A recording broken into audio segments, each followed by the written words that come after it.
The nerdy Helisimmer.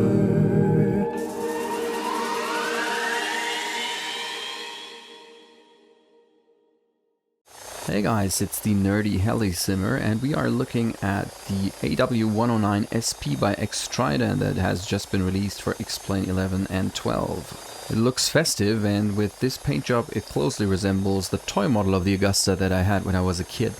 Yep, it was called the Agusta-109 before the merger with Westland under the roof of Leonardo, which is an Italian defense and aerospace company. Whoops, sorry about that hanger that got in the way. The Agusta is a twin-engine lightweight helicopter with a fully articulated rotor system and lots of avionics that make it so that the helicopter basically flies itself. I couldn't find any click spots on the outside of the helicopter, so I was not able to open the doors from the outside view. Let's hop inside and take a look at the flight deck of the AW109, which is all glass cockpit as you can see. And at the center of the main panel you'll find the automatic flight control system, which pretty much is the heart of the simulation here, I guess. Nice attention to detail, all these circuit breakers seem to be operable, so if you can get your hands on a maintenance manual for the AW109, you might have some fun with it. Now take in this luxurious and spacious cabin, out of which you can actually open the doors by clicking on the handle. You set your fuel and weights within XP12's aircraft configuration menu, however you do have to add passengers as weapons, which I find kind of funny. Now let's take this thing up in the air. I anticipate left power pedal, slowly raise the collective until I feel the helicopter getting light on its wheels. Yes, this is a wheeled helicopter. Right, here we go. It starts to drift a little bit to the left. I'm trying to correct with right side click. Oops, I need a little more. Yep, definitely not a good pickup. But that's a first flight, so I have to get used to the SAS, which is currently stabilizing my control inputs. Yep, steady as a rock, apparently needs a little more right side click on pickup. What's noticeable to me, similar to the Bell 412 by X-Trident, the flight controls feel rather sticky, if you know what I mean. It seems like you're moving a truck or a Star Destroyer, but not really a lightweight helicopter.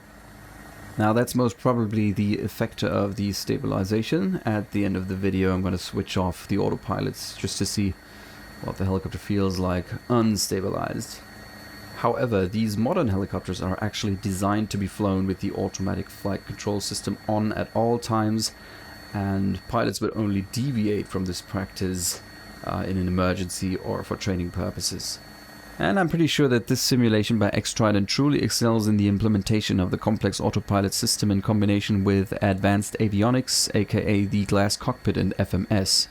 Because they already did a great job on the 412, providing simmers with a solid platform for IFR flying. However, this is going to be a quick and dirty first flight video just to get a feel of the new addition to my helicopter fleet, so I won't go into those systems. But I did a video flying IFR with the 412, including flight planning and radio communication, so feel free to check that out. I'm going to put a link into the description. Alright, now for a gentle touchdown. Hovering is pretty easy. The only thing that takes some getting used to is having that large chunk of a main panel in the way. If you're flying in VR, the reduced forward visibility might not be an issue, but if you're looking at a flat video screen like I do, you tend to over-control the aircraft. Let's get airborne once again. Oh yeah, the little window showing you my flight controls doesn't seem to respond to my collective settings, so sorry about that. Pickup was already much better, yet not perfect. I'm also not used to flying with an SAS. Now let's scoot over to the runway and get her up to speed. After all, speed is what the Agusta is known for. It can easily cruise at 150 to 160 knots, which is pretty cool for a helicopter. This airframe is usually used for a rather notable one of these VIP transports, of course, was bringing John Hammond and the doctors Grant Sattler and Malcolm to the Isla Nublar, just off the coast of Costa Rica. If you happen to know what I'm talking about, post it in the comments. I just retracted my landing gear. Yep, retracted. You don't want to go too fast with the landing gear down. A very nice feature is that you can actually create a pop-up window from the screens on your panel. which makes them, of course, quite a bit easier to read. Left ribbon is speed, right ribbon is altitude, and top ribbon is heading. The sudden dip was me trying to pause and let go of the joystick I use for a collective. That's sort of a makeshift trim system if you happen to own a cheap joystick instead of a real collective lever. Works with most helicopters in XP, doesn't work with the AW109. Now let's get that window out of the way. Just trying to resize it, but I'm apparently unable. Oh, there we go. Very nice. Oh, awesome scenery, by the way. These are the Windward Society Islands by Maps to X-Plane. A very accurate and detailed depiction of mainly Tahiti and Maria. And together with the Leeward Islands from a couple of years back, it gets you quite a few helipads and airports and options for Polynesian island hopping. As we fly over the harbor of Tahiti, you can see that we reached 150 knots. So you can really get places with this aircraft. But then again, actually, there's one of the helipads coming up ahead. So I'm going to do a deceleration turn. I'm going to enter a steep right turn while lowering the collective to lose airspeed.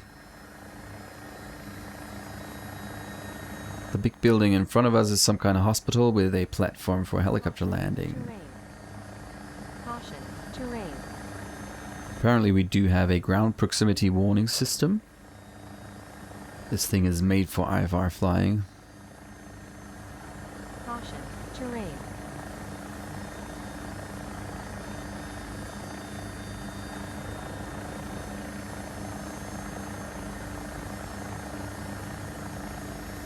Now with this being a wheeled helicopter, don't forget your landing gear. Ooh, what was that sound? One up?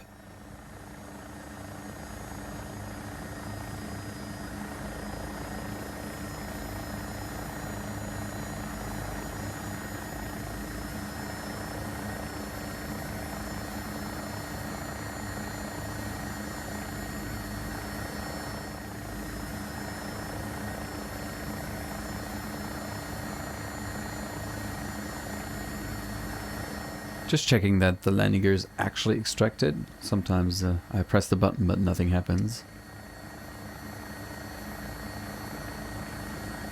Now usually you would follow published approach procedures to these kind of helipads if you're allowed to land on them in the first place. If there are no procedures, you would probably try to land into the wind and do one or two flyovers to just get a mental concept of how the approach is going to be and to see if there are any hazards along your way. I'm not caring much for the wind direction because I've set it to light and variable, because I don't feel that XP12 and 11 for that matter does a good job with winds and helicopters in particular. Yep, that's what I thought. I'm gonna abort my approach because I've lost visual contact with the landing site because of that huge main panel.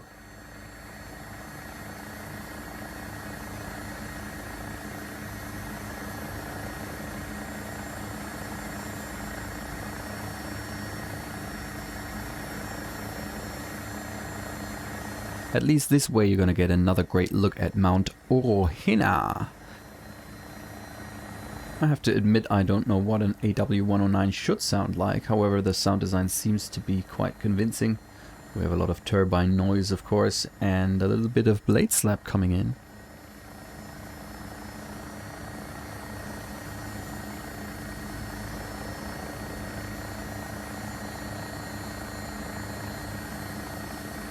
There it is again, the helipad.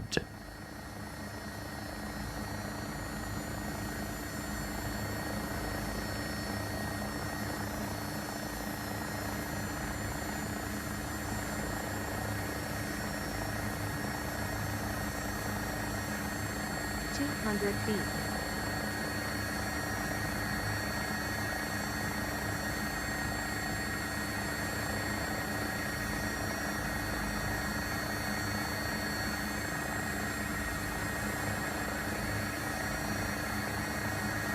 Very good 3D model, the hospital.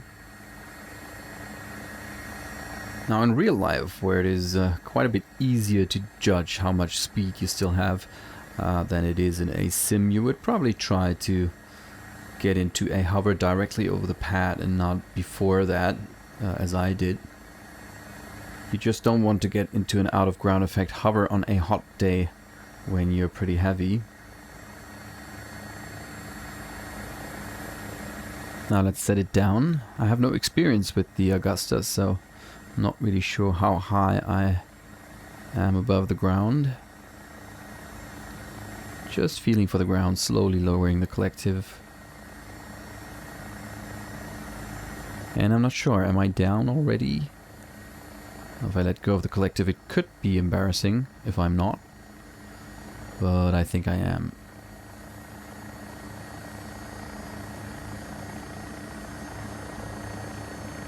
Yep, down I am. Beautiful helicopter, easy to fly with all that stabilization. But you know me, I like those squirrely choppers better, so let's just deactivate the autopilot for now. There we go. Autopilot, autopilot. Autopilot, autopilot. I know, I know.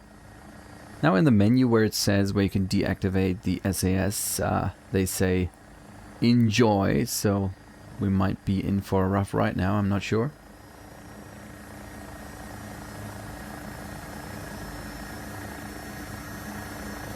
Yep, a little more lively. And of course unstable. Now let's hop back to the airport and see how the Augusta behaves when not on stabilization steroids. As I said earlier, these kind of helicopters are not designed to be flown without their stabilization systems, so with no SAS active, they might be harder to control than their predecessors that didn't have any stabilization to begin with.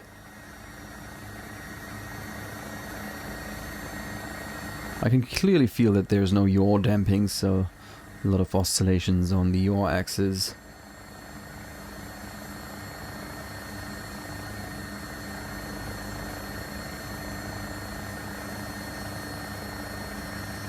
I'm gonna try not to go too fast, seeing as I didn't retract my landing gear. We're gonna be at the airport in a few seconds anyway.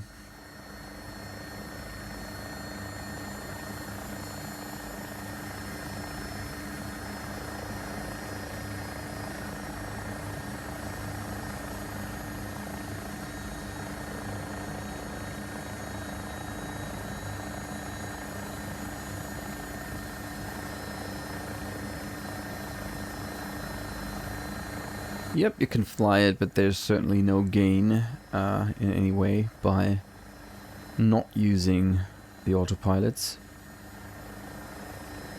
So as I approach the airport, I'm going to do a short sum up of my first impressions. The real-life Augusta is a very beautiful helicopter, and I think that X-Trident recreated that very well with their 3D model, so the aircraft looks amazing. It feels pretty similar to the Bell 412. It has the same sluggish control inputs, which is probably due to the AFCS. I haven't had the time to check out what the avionics can do, but I'm pretty sure that X-Trident gave us quite some system depth here. They won't have modeled all the pages of the EDU and PFD, but it certainly will be enough to do some serious IFR flying in the XP environment. But that gets me to the point. At $45, this is not the cheapest add-on that you can buy for X-Plane. You do get both versions, so for X-Plane 11 and X-Plane 12, and assuming that the system depth is similar to that of the Bell 412, it might be money well spent. However, the question is, what do you really use your helicopters for? If you're like me and you like to fly low-level VFR without stabilization or autopilots, then this probably is not the right helicopter for you. You can see SHIT out of that windscreen, and the learning curve for all those systems will be quite steep. But if you like IFR flying and you want to get a helicopter that is very easy to control and also very fast, this is the perfect choice. It's much faster than the Bell 412. And faster than an EC-35 as well. I'm gonna fast forward through the rest of the video. I did some pirouettes and pedal turns, but as it turns out, flying without the SAS is doable, but not much fun. You also get 0 advantages flying without it, so just make sure that the stabilization systems stay on at all times. I'm gonna wrap up this video here. I hope you enjoyed my first impressions, my first flight with the AW109.